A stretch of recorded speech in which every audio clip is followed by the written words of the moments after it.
POCSO 307 या चित्रपटाविषयी जर बोलायला गेलं तर मित्रांनो खूप कमी शोज या चित्रपटाला मिळाले, विच इज शॉकिंग.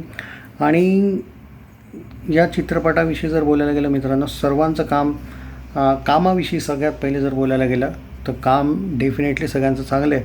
स्टोरी लाईनच्या विषयी जर बोलायला गेलं ना मित्रांनो, स्टोरी ऑनेस्टली स्पीकिंग ॲव्हरेज आहे. आय मीन ट्रेलर खूप इफेक्टिव्ह वाटलेला, नो डाऊट इम्पॅक्टफुल आणि इम्प्रेसिव्ह होता. पण मे बी आपण असंही म्हणू शकतो की या चित्रपटात त्यांना त्या कायद्याविषयी जास्त एकतऱ्हेने आपल्या समोर आणायचं होतं त्यामुळे त्यांनी तर त्या बाबतीत मी त्यांना सॅल्यूट करतो. पण चित्रपटाची जी कथा आहे किंवा डायलॉग जे रायटिंग आहे ना, थोडं बेटर असायला पाहिजे होतं असं मला वाटतं आहे. कारण जे मी सिरियसली सांगतो, जेव्हा बॅकग्राऊंडचे वगैरे म्युझिक आहे किंवा जो आवाज आहे तो खूपच काही काही ठिकाणी तुम्ही इरिटेट होतात चित्रपट बघताना. म्हणजे तो एक तऱ्हेने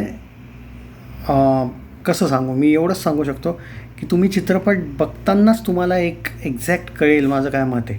आय मीन मे बी काय बजेट इश्यू आहे की काय आहे, डायलॉग्स थोडे बेटर असायला पाहिजे होते. ज्या पद्धतीनं तुम्ही हा चित्रपट बनवला आहे, नो डाऊट टॉपिक ठीक आहे, पण समहाऊ आणि म्युझिक जे आहे ना, BGM ते काही काही ठिकाणी तर मला एकदम काही काही ठिकाणी अति डल वाटलं आणि काही काही ठिकाणी अति लाऊड वाटलं.